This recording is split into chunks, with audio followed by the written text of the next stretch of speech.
Hello everyone, today we are going to learn basic Draftsight tutorial how to make a hole. So if you want to make hole in Draftsight, you can go to toolbox and then in holes in it you can click insert.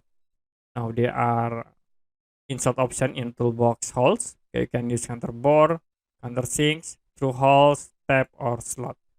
So as example, I will use this counter sink and you can set for the standard. I will use ISO. Click yes, and we use default settings, or you can use size in here, like I will size into M10. Click OK, and then you can click on drawing area to apply like this.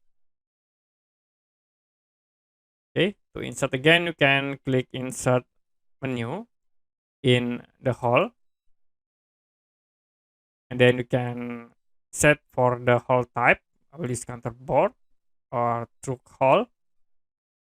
The next, use the standard ISO, and then I will set for size into 0,3. Click OK, and then I will click in here. Okay, that's it for a basic Draftsight tutorial how to make hole. If you have any question about tutorial, you can comment below this video.